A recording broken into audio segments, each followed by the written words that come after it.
Hello বন্ধুরা, কেমন আছো তোমরা সবাই? আশা করি অনেক ভালোই আছো। আর তোমাদের ভালোবাসায় আমিও অনেক ভালো আছি। কারণ তোমরা আমাকে যে পরিমাণে ভালোবাসা দিয়েছ এবং সাপোর্ট দিয়েছ তা আমি কোনোদিন ভুলতে পারব না। তাই তোমাদেরকে মজা দেওয়ার জন্য আবারও একটি নতুন গল্প নিয়ে হাজির হলাম। গল্পটি শোনার মতো। আশা করি তোমাদের দাঁড়িয়ে যাবে এবং তোমরা হাতের কাজ করতে সবাই হেডফোন নিয়ে বসে যাও। যদি আমার গল্প শুনে মজা পাও তাহলে অবশ্যই আমার চ্যানেলটি সাবস্ক্রাইব করবে। তো চলো বন্ধুরা, আমরা কথা না বাড়িয়ে আসল গল্পে চলে যাই। আমি ক্লান্ত হয়ে যখন অফিস থেকে বাড়িতে ফিরলাম তখন দেখলাম রিমা সেজে তৈরি হয়ে দাঁড়িয়ে আছে। ও একটা গোলাপি রঙের সুন্দর পোশাক পরেছিল। ওকে দেখেই আমার সব ক্লান্তি দূর হয়ে গেল। কিন্তু যখনই ও আমাকে বলল যে ও বাবার বাড়িতে যাওয়ার জন্য তৈরি হয়েছে, তখন আমার সব মুড অফ হয়ে গেল।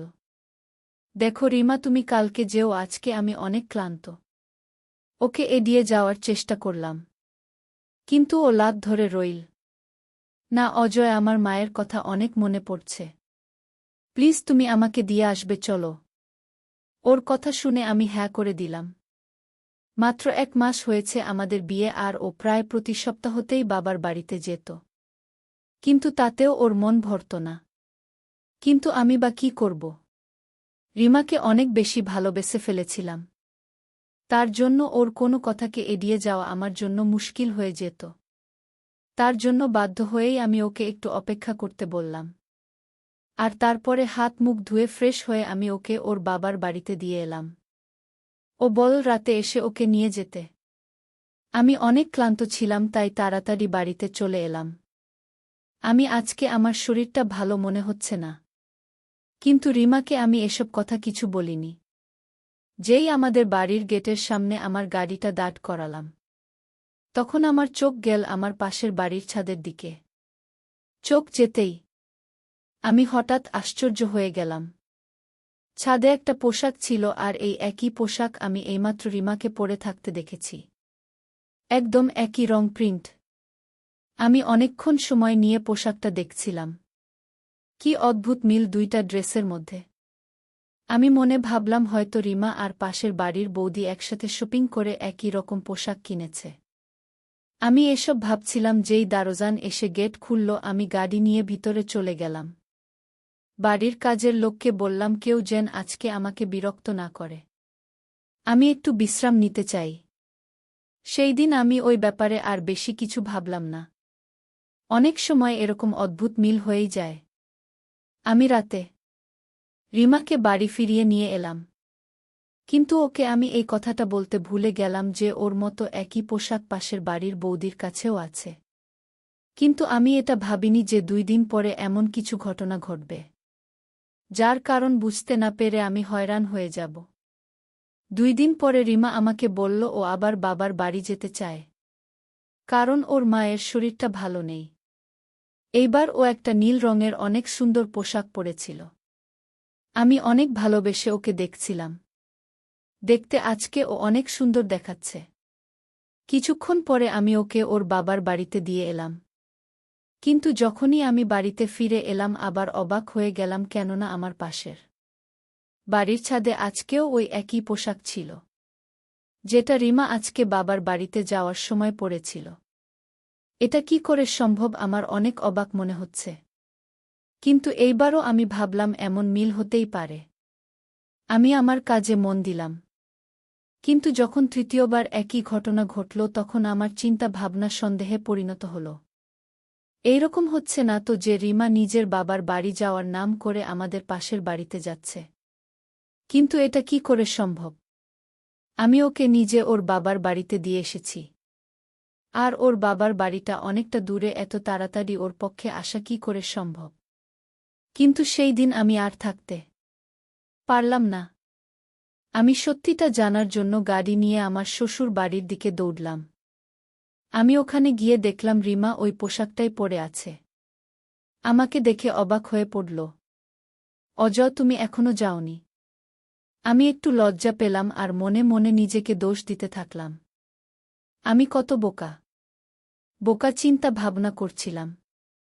রিমার বাবার বাড়ি তো আমাদের থেকে অনেক দূরে। তাই এত অল্প সময়ের মধ্যে ও কি করে সেখানে যাবে?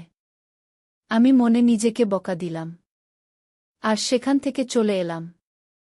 এবার মন দিয়ে আমি আমার পাশের বাড়ি অর্থাৎ অসীমদের বাড়ির দিকে দেখলাম, যেখানে ওই পোশাকটা এখনো ছিল। 1 মিনিটের জন্য আমি স্থির হতে পারছিলাম না। অবাক রকমভাবে মিল। একবার বা দুইবার হতে পারে, কিন্তু বারবার হতে পারে না। এই বিশ্বাসটা মুখে আনতেও আমার ভয় করছিল। বিয়ের বেশি দিন হয়নি আর রিমা এসব কথা জানতে পারলে হয়তো চিন্তা করবে। এইসব ভেবে আমি কাউকে কিছু না বলে চুপ করে গেলাম। আমি সেই দিনটার কথা ভাবছিলাম, যেই দিন আমার বিয়ে হয়েছিল। আমি রিমাকে আমার বউ করে বাড়িতে নিয়ে এসেছিলাম। সেই দিনই আমার প্রতিবেশী অসীম আমার বাড়িতে আমাকে শুভকামনা জানাতে এসেছিল। ও আমার কাছে ক্ষমা চেয়েছিল আমার বিয়েতে আসতে পারেনি বলে, কারণ সেই দিন ওরও বিয়ে ছিল। ওর কথা শুনে আমি অনেক অবাক হয়েছিলাম। সত্যি তাই আমি ওকে ধরে ওকেও শুভকামনা জানিয়েছিলাম। আর ওর আনা মিষ্টির প্যাকেট থেকে একটা মিষ্টি ও আমাকে খাইয়েছিল। ও নিজের বিয়ের জন্য অনেক খুশি ছিল। খুশি তো আমিও অনেক ছিলাম। আমারও তো অ্যারেঞ্জ ম্যারেজ হয়েছিল। রিমার সাথে যখন আমি প্রথম রিমাকে দেখেছিলাম, সেই মুহূর্তেই আমি ওকে মন দিয়ে ফেলেছিলাম। ও আমার সেক্রেটারি মিতালির সাথে দেখা করতে আমার অফিসে এসেছিল। ও আমার সেক্রেটারি মিতালির বন্ধু ছিল। দুইজনের শপিং করার পরে একসাথে লাঞ্চে যাবে, যে কারণে মিতালি আগে থেকেই আমার থেকে ছুটি নিয়ে রেখেছিল। ভাগ্যক্রমে সেই সময় কিছু একটা কাজের জন্য আমি বাইরে যাচ্ছিলাম। যেই আমি আমার কেবিন থেকে বের হলাম, তখনই সাথে সাথে আমার চোখ গিয়ে পড়ল রিমার উপরে। আমি ওকে দেখে ওর দিকে তাকিয়ে রইলাম। এইভাবে আমি ওকে দেখছি দেখে ও কেমন একটু হয়ে গেল। আমি সাথে সাথে আমার চোখ সরিয়ে নিলাম। আমি না চেয়েও সেইখান থেকে বাইরে বেরিয়ে গেলাম। আর যেই আমি পিছনের দিকে ঘুরে দেখলাম, ওরা দুইজনও কথা বলতে আমার পিছনেই আসছিল। রিমা মিতালির কোনো কথা শুনে অনেক হাসছিল। আর ওর লম্বা চুল হাওয়াতে উড়ে ওর মুখের উপর পড়ছিল, যেটা ও বারবার সরাচ্ছিল। আমি সুযোগ বুঝেই মিতালিকে বললাম, যদি তোমরা চাও তাহলে আমি তোমাদের লিফট দিতে পারি, কেননা আমিও ওই দিকেই যাচ্ছি। আমি মিথ্যে কথা বললাম। সেই দিকে যাচ্ছিলাম না যেদিকে ওদের প্রোগ্রাম ছিল। কিন্তু কি করব, মনের কাছে হার মেনে আমি সেটা বলেছিলাম। আমার কথায় মিতালি অনেক খুশি হল। আর রিমার হাত ধরে নিয়ে আমার গাড়ির ভিতরে বসে পড়ল। কিন্তু রিমা একটু খারাপ কিছু মনে করেই গাড়ির ভিতরে বসেছিল। আমার মন তখন হাওয়ায় উঠছে। আমি পিছনের আয়না দিয়ে ওকেই দেখে যাচ্ছিলাম। আর আমি সেই দিনই ঠিক করে নিয়েছিলাম যে আর কাউকে নয়, শুধুমাত্র রিমাকেই আমি আমার জীবনসাথী বানাব। ওর ভালোবাসায় এতটাই পাগল হয়ে গেছিলাম যে একটুও ধৈর্য ধরতে পারলাম না। আর 2 দিন পরেই আমি মিতালিকে সবকিছু বলে দিলাম। ও আমার কথা শুনে অনেক খুশি হল। ওই আমাকে বলল যে রিমা একটা মধ্যবিত্ত পরিবারের মেয়ে। আর ও চাকরি করে নিজের বাবা-মাকে ও ভাই বোনেদের দেখাশোনা করে। মিতালি ওর পরিবারকে নিয়ে আমার কোনো সমস্যা নেই। ওকে অনেক পছন্দ হয়েছে। তুমি আমাকে বলতে পারো আমি কবে ওর বাড়িতে যেতে পারি? আমি জিজ্ঞাসা করলাম। ও আমাকে তাড়াতাড়ি জানাবে। কথা দিল। আর এইভাবে কিছুদিন পরে আমি আমার মাকে নিয়ে রিমাদের বাড়িতে চলে গেলাম। উনারা আমাদের অনেক ভালোভাবে স্বাগতম জানিয়েছিলেন। আর প্রথম দেখাতেই বিয়ে ঠিক হয়ে গেল। আমার তো খুশির সীমা ছিল না। মা ও বিয়ের জিনিসগুলো জোগাড় করতে ব্যস্ত হয়ে গেল। মা আমার সাথে থাকত না। উনার নিজের বাড়ি ছাড়া অন্য কোথাও মন বসত না। আমি চাকরি সূত্রে বোম্বাইতে থাকতাম। একটা বড় কোম্পানিতে অনেক বড় একটা পোস্টে আমি চাকরি করতাম। আর এই বাড়ি গাড়ি সবই কোম্পানির দেওয়া ছিল। আমি অনেক ভালো স্যালারি পেতাম। আর যদি কখনো কাজের সূত্রে দেশের বাইরে যেতে হতো, তাহলে কোম্পানি আরও বেশি টাকা দিত। আমি আমার চাকরি এবং লাইফস্টাইল নিয়ে অনেক সন্তুষ্ট ছিলাম। আর যখন থেকে রিমা আমার জীবনে এসেছে তখন থেকে মনে হতো জীবনের কোনো পাওয়ার কিছুই অসম্পূর্ণ নেই। আমি সবসময় ভগবানকে ধন্যবাদ জানাতাম। রিমাও সবসময় আমার খেয়াল রাখত। আর ও সব দিক থেকে আমার একজন যোগ্য জীবনসাথী ছিল। কিন্তু যবে থেকে এই পোশাকটা শুরু হয়েছিল, তবে থেকে আমার রাতের ঘুম উড়ে গেছিল। এখন তো আমি রিমার সাথে ভালো করে কথা পর্যন্ত বলতে পারতাম না। ও যখনই বাবার বাড়িতে যাওয়ার কথা বলতো আমার ওর উপরে অনেক রাগ হয়ে যেত। একদিন তো আমি আওয়াজ করে উঠলাম, সারাদিন শুধু বাবার বাড়ি যাওয়ারই চিন্তা করো তুমি। একবারও ভাবনা যে আমি কি চাই? অনেক আওয়াজ করে কথা বলছিলাম, যেটা শুনে ও ভয় পেয়ে গেল। তোমার কি হয়েছে অজয়? আমি কোনো ভুল করেছি? ও হঠাৎ করেই কাঁদতে শুরু করল। আর ওর সুন্দর মুখে এমন ভয় ফুটে উঠল যেন ও কোনো ভূত দেখে নিয়েছে। ওকে এমনভাবে কাঁদতে দেখে আমার মন নরম হয়ে গেল। আর আমি ব্যবহারের জন্য ওর কাছে ক্ষমা চাইলাম। আর কিছুক্ষণ পরে আমি ওকে ওর বাবার বাড়িতে দিয়ে এলাম। কিন্তু আসার সময় সেই একই পোশাক আমি অসীমের বাড়ির ছাদে দেখলাম। এইবার আমার ভয় করতে থাকল। আমি 2 হাত দিয়ে আমার কানটা ধরলাম। এমন মনে হচ্ছিল যেন কেউ হাতুড়ি দিয়ে আমার মাথায় আঘাত করছে। প্রত্যেকবার সত্যিটা জানার জন্য আমি রিমার বাবার বাড়ি ফেরত যেতাম। আর তারা আমাকে এক অবাক দৃষ্টি নিয়ে দেখত। আর আমি কিছু না কিছু বাহানা বানিয়ে উল্টো পথে আবার বাড়ি ফিরে আসতাম। আমার সাথে কি হচ্ছিল আমি কিছু বুঝতে পারছিলাম না। রিমা আমার উপরে রাগ করতে শুরু করল। আমি সারাদিন কেমন একটা করতাম, অফিসেও সবাই আমার বিরুদ্ধে অভিযোগ করতে থাকল। আমার এই চাকরিটা চলে গেলে আমার আর কোথাও যাওয়ার থাকবে না। তাই যে করেই হোক আমার মন এবং মাথাকে ঠান্ডা রাখতেই হবে। কিন্তু যার মনে এবং মাথায় সবসময় চিন্তা ঘোরে সে কি করে ঠিক থাকতে পারে? শরীর খারাপের অজুহাত দেখিয়ে আমি অফিস থেকে 2 সপ্তাহের ছুটি নিয়ে নিলাম। এই সময় আমি অনুভব করলাম রিমা কিছু একটা চিন্তার মধ্যে আছে। কখনো আমার মনে হতো ও রাতে ঘর থেকে বেরিয়ে অন্য কোথাও যেত। আর আমি ঘুম থেকে উঠে ওকে সারা বাড়িতে কোথাও খুঁজে পেতাম না। আর তারপরে আমি যখন ঘরে ফিরতাম দেখতাম ও বিছানায় শুয়ে আছে। একদিন রাতে ওকে আমি ঘুম থেকে জাগিয়ে জিজ্ঞাসা করলাম, রিমা তুমি কোথায় গেছিলে? অজয়, তুমি দেখতে পাচ্ছ না আমি তো ঘুমাচ্ছিলাম। বরং তুমি হয়তো বাইরে থেকে ঘরে এলে। রিমা আমাকে সন্দেহের চোখে দেখতে শুরু করছিল। ওর কথা শুনে আমি চুপ হয়ে গেলাম। আর কিছু উত্তর না দিয়ে নিজের জায়গায় শুয়ে পড়লাম। হতে পারে হয়তো আমি কোনো স্বপ্ন দেখছিলাম। ওই দিনের পর থেকে রিমা কেমন যেন আনমনা ছিল। আমি তাকে জিজ্ঞেস করলাম, তোমার কোনো সমস্যা হয়েছে? সে অন্যভাবে আমার দিকে তাকালো আর বলল, অজয়, তোমার কি হয়েছে? তুমি মানসিকভাবে সুস্থ আছো বলে আমার মনে হচ্ছে না। ও যখন আমাকে এভাবে দেখত আমি আমার মাথা ধরে বসে পড়তাম। ও তো ঠিকই বলছে, আমি আজকাল ভুল কথাই বলছি। এইবার আমি ঠিক করেছিলাম এই রহস্য জেনেই ছাড়ব। এবার আমি রিমাকে বাবার বাড়িতে দিয়ে আসার পরে দেখলাম প্রত্যেকবারের মতো এবারেও অসীমের ছাদে রিমার পোশাকের মতো হুবহু বেগুনি রঙের পোশাক আছে।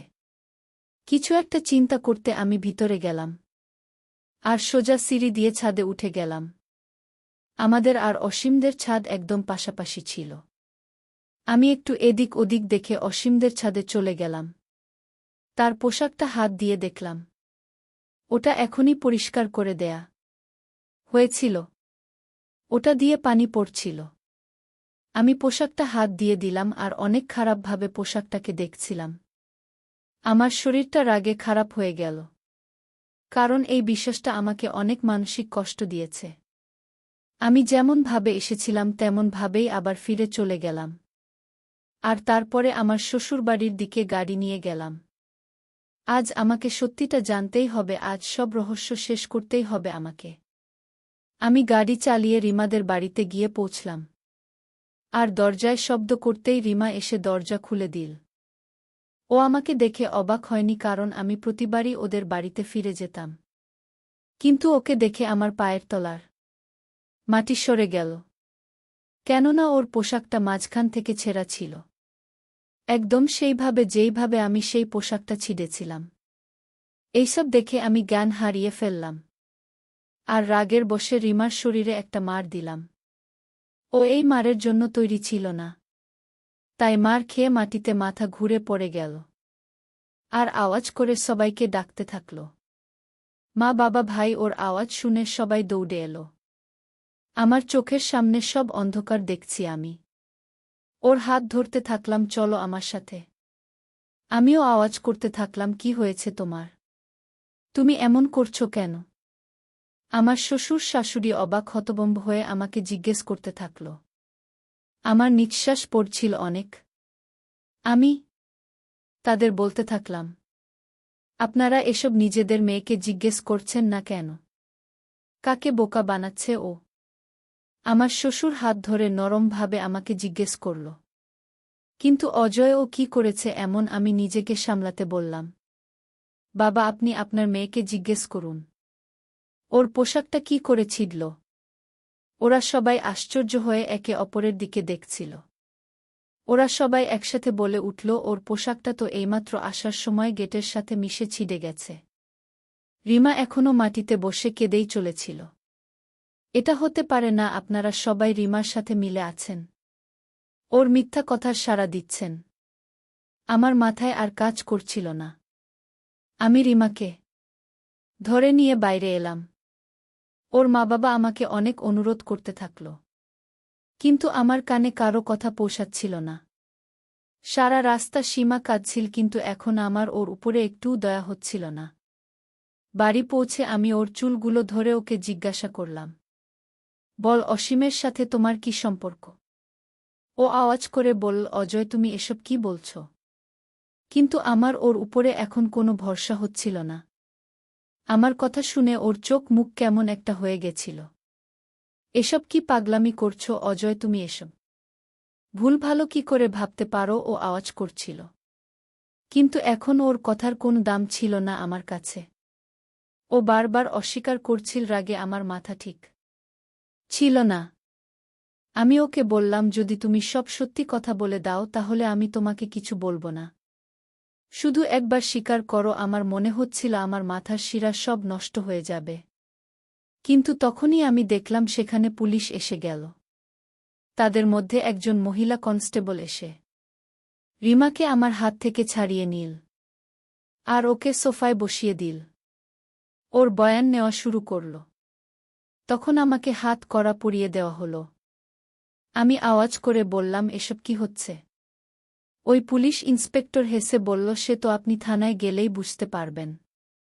আর আমাকে নিয়ে পুলিশের গাড়িতে তুল। যখন আমাকে পুলিশের গাড়িতে করে নিয়ে যাওয়া হচ্ছিল তখন স্পষ্ট রিমার কণ্ঠ আমার কানে আসছিল, স্বামী পাগল প্রথম দিন থেকে এ পাগলামি করে চলেছে। রিমা পুলিশদের এসব কথা বলছিল।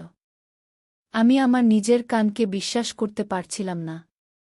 রিমা, যাকে আমি আমার মন প্রাণ দিয়ে চেয়েছিলাম, সে এসব কি বলছে? জেলের ভিতর আজ আমার দ্বিতীয় দিন ছিল। আর রিমা আমার কোনো খবর পর্যন্ত নেয়নি। রিমা যেসব কথা পুলিশদের বলেছিল সেসব আমার একটু বিশ্বাস হচ্ছিল না, যে আমি নাকি পাগল। আমার নাকি পাগলামির রোগ আছে। তাই জন্য আমি ওর উপর অত্যাচার করি। ও বলছিল ওই কথা কখনো ওর বাবা মাকে বলেনি। বাবা মা সব নিজের চোখে দেখেছে। আর সবথেকে অবাক করা ব্যাপার এটা ছিল যে ওই দিন রাতে অসীম পুলিশকে ফোন করেছিল, যে আমার পাশের বাড়ির ছেলে ছিল আর যার কারণে এসব সমস্যা শুরু হয়েছিল। আমি কোনো কিছু ভেবে কুল কিনারা পাচ্ছিলাম না। এসব কি ছিল কিছু বুঝতে পারছিলাম না। রিমা আমার বিরুদ্ধে কেস ফাইল করেছিল। আর জানি না কত কি দোষ দিয়েছিল আমার। বাবা মা অনেক চেষ্টা করছিল, কিন্তু আমার জামিন হচ্ছিল না। মামলা অনুসারে আমার মেডিকেল চেকআপ হওয়ার কথা। আর রিপোর্ট আসার পরেই আমার জামিন হতে পারে। আর 2 দিন পরে যখন মনোরোগ বিশেষজ্ঞ আমাকে প্রশ্ন করলেন, তখন আমি তাকে সব ঘটনা খুলে বললাম, যেটা শুনে তিনিও আমার দিকে এমনভাবে দেখছিলেন যেন সত্যিই আমি কোনো পাগল। আর ওনার এভাবে তাকানোতে আমি হঠাৎ রেগে উঠলাম। আর গিয়ে ওনাকে জিজ্ঞেস করলাম, আপনার কি মনে হয় আমি সত্যি পাগল? উনি আমাকে বোঝাতে থাকলেন, দেখুন মিস্টার অজয়, আপনি যে ঘটনাটা বলছেন সেটা অবাস্তব বা পোশাকে অদ্ভুত মিল একবার কিংবা দুইবার হতে পারে। বারবার নয়। উনি খুব শান্তভাবে আমাকে বোঝাচ্ছিলেন। কিন্তু রাগে আমার শরীর গরম হয়ে যাচ্ছিল। ডাক্তার বাবু, আমি সেটাই তো বলছি, এটা হঠাৎ করে কোনো অদ্ভুত রকমের মিল ছিল না। আমি নিজেকে ঠিক রাখতে পারছিলাম না। ডাক্তার আমাকে শান্ত করার জন্য আমার হ্যাঁতে হ্যাঁ মেলালেন। কিন্তু তিনি তার রিপোর্টে আমাকে মানসিক রোগী বলে লিখে দিলেন, যার ফল স্বরূপ জাজ আমাকে 2 মাসের জন্য মেন্টাল হসপিটালে পাঠিয়ে দিলেন। আমি চিৎকার করে বলতে থাকলাম, আমি পাগল নই। কিন্তু তাতে কারোর কিছু যায় আসে না। সবাই আমাকে দয়ার চোখে দেখতে থাকে। হাসপাতালের চারিদিকে আমাকে শুনতে হতো, ছেলেটা কত সুন্দর দেখতে। একটা ছেলে কিভাবে পাগল হয়ে গেল কে জানে। একটা নার্স আর নার্সকে বলছিল যখন আমি সত্যিই পাগলের মতো বোকা হয়ে বসেছিলাম। এই 2 মাসে আমার সাথে যা যা ঘটেছিল তা আমার বোঝার বাইরে ছিল। হয়তো আমি সত্যিই পাগল হয়ে গেছিলাম। পাগলা গার্ডে আমার থাকা 1 সপ্তাহ হয়ে গেছিল। তখন আমার সাথে কেউ দেখা করতে এলো। ঘরে গিয়ে তখন আমি দাঁড়ালাম। দেখলাম অসীম আর রিমা এসেছে আমার সাথে দেখা করতে। ওদেরকে একসাথে দেখে আমার কেমন একটা মনে হলো। তোমরা 2 জন একসাথে? আমি শুধু এটুকুই বললাম। হ্যাঁ অজয়, আমরা 2 জন একসাথে। এই জন্য এসেছি যাতে আমরা তোমাকে তোমার অন্যাসটা বলতে পারি। অসীম একটু হাসল। হঠাৎ করে আমাকে জিজ্ঞেস করল, মিতা, কি তোমার মনে আছে? আমি আশ্চর্য হয়ে বললাম, কি? মিতা, হ্যাঁ, তাই তো, তোমার আর কি করে মনে থাকবে? কেননা তুমি কলেজ থেকে ইউনিভার্সিটি পর্যন্ত না জানি কত মেয়েকে নিজের ভালোবাসার জালে ফাঁসিয়েছ।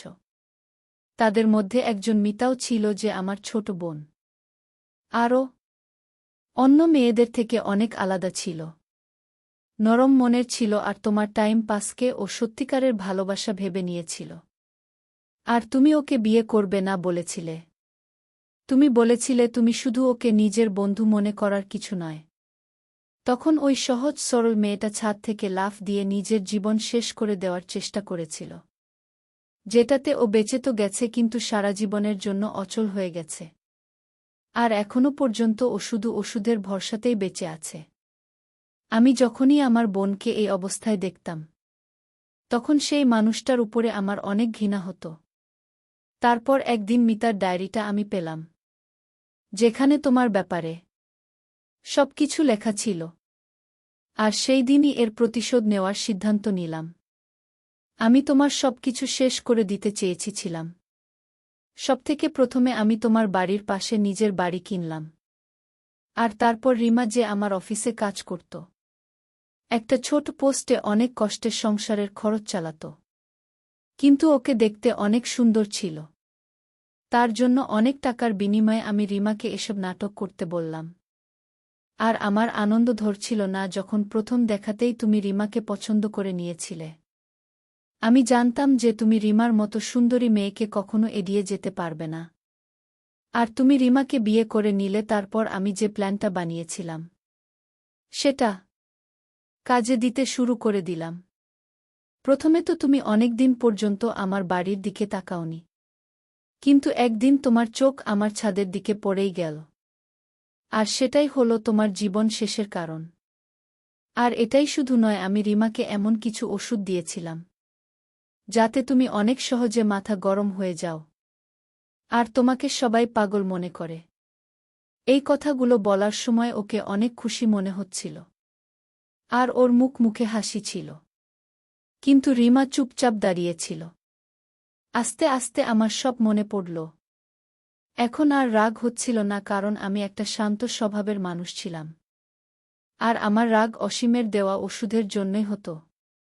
এখানে আমাকে শান্ত হয়ে থাকার ওষুধ দেওয়া হতো। এখন আর আমার মধ্যে কোনো পাগলামির লক্ষণ ছিল না। আজকেও আমি সব সুস্থ সজ্ঞানে ছিলাম। আমি অনেক কষ্ট করে আমার মুখ খুললাম। আর বললাম, মিতার সাথে যা যা ঘটেছে তার জন্য আমি খুব দুঃখিত। কিন্তু তুমি একটা অনেক বড় ভুল করে ফেলেছ মিতা। আর আমি ক্লাসমেট ছিলাম, কিন্তু মিতা যে অজয়কে ভালোবাসত সে আমাদের থেকে সিনিয়র ক্লাসে পড়ত। আমার তো কখনো মিতার সাথে হাই হ্যালো পর্যন্ত হয়নি। ওকে সবসময় ফাইনাল ইয়ারের অজয়ের সাথে দেখা যেত, যে একটা বড়লোক বাবার ছেলে ছিল আর প্রত্যেকদিন একটা করে নতুন মেয়েকে নিজের জালে ফাঁসাত।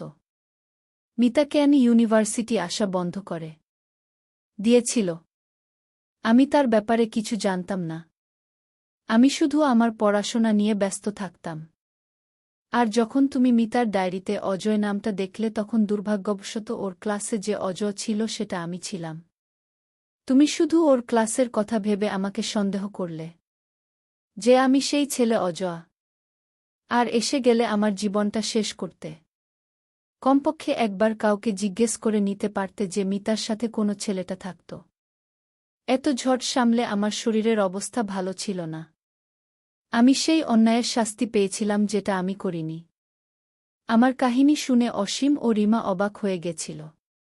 ওদের মুখগুলো দেখার মতো ছিল না, কিন্তু আমি সন্তুষ্ট ছিলাম যে কোনো অন্যায় করিনি। সেদিন ওরা দুইজন চলে গেল, তার 2 দিন পরে আমাকে ছেড়ে দেওয়া হল। অসীম রিমা নিজেদের দোষ স্বীকার করে নিয়েছিল। যখন আমি এটা জানতে পারলাম তখন তাড়াতাড়ি আমার উকিলের সাথে কথা বললাম। ওদেরকে ক্ষমা করে দিলাম। আমি জানতাম ওরা অপরাধ করেছে, কিন্তু রিমা অভাবে পড়ে এমন কাজ করতে বাধ্য হয়েছে। ও নিজের অসুস্থ বাবার ওষুধের খরচ ও ঘর চালাতে পারছিল না। আর অসীমের মাথায় প্রতিশোধের রাগ ছিল, তাই এ কাজ করেছিল। আমি আমার বাড়িতে ফিরে এলাম, কিন্তু এসে অবাক হয়ে উঠলাম যখন দেখলাম রিমা আমার জন্য অপেক্ষা করছে। রিমা, তুমি এখানে? হ্যাঁ অজয়, আমি তোমার অপরাধী। আমাকে ক্ষমা করে দাও। আর তোমার মনে যদি আমার জন্য একটুও জায়গা থাকে তাহলে তোমার জীবন থেকে আমাকে বের করে দিও না। আমি তোমাকে ভালোবেসে ফেলেছি অজয়। তোমার মতো মানুষ আমি আজ পর্যন্ত আমার জীবনে দেখিনি। আমি তোমাকে হারাতে চাই না। ও কাঁদতে আমার পায়ে পড়ল। ওর সারা শরীর কেমন একটা করছিল। আমি ওকে হাজার ঘৃণা করার চেষ্টা করি, কিন্তু ওর এক ফোঁটা চোখের পানি আমার মনকে নরম করে দিত। ও এখনও আমার মনের মানুষ ছিল। আমি ওকে হাত ধরে উঠালাম, ওর চোখ মুছিয়ে দিলাম। রিমা, তুমি যদি সত্যিই তোমার কাজের জন্য অনুতপ্ত হও তাহলে আমি তোমাকে ক্ষমা করে দিলাম, কিন্তু এটা মনে রেখো আমিও একজন মানুষ। হয়তো সবসময় ক্ষমা করতে পারব না। আমার কথা শুনে ও কেঁদে উঠল। এটা ওর অনুশোচনার চোখের জল ছিল। এর মানে রিমা সত্যিই আমাকে ভালোবাসে। আমার মানসম্মান ফেরত দেওয়ার জন্য আমি সৃষ্টিকর্তাকে ধন্যবাদ জানালাম। তা না হলে একটা ভুল বোঝাবুঝির কারণে আমার সারা জীবন নষ্ট হয়ে যেত। এই জন্য বড়রা সবসময় বলে কোনো কাজ করার আগে ভালোভাবে ভেবে চিন্তা করা উচিত। বন্ধুরা, আজকের ভিডিওটা এখানেই শেষ করলাম। অনেক কষ্ট করে ভিডিওটি আপনাদের জন্য বানিয়েছি। যদি ভিডিওটি আপনাদের ভালো লেগে থাকে তাহলে একটা লাইক করবেন এবং চ্যানেলটি অবশ্যই সাবস্ক্রাইব করবেন। এই আশা ব্যক্ত রেখে আপনাদের কাছ থেকে বিদায় নিচ্ছি আমি। দেখা হবে আগামীকালের নতুন কোনো ভিডিওতে। সে পর্যন্ত সবাই ভালো থাকুন, সুস্থ থাকুন। ধন্যবাদ।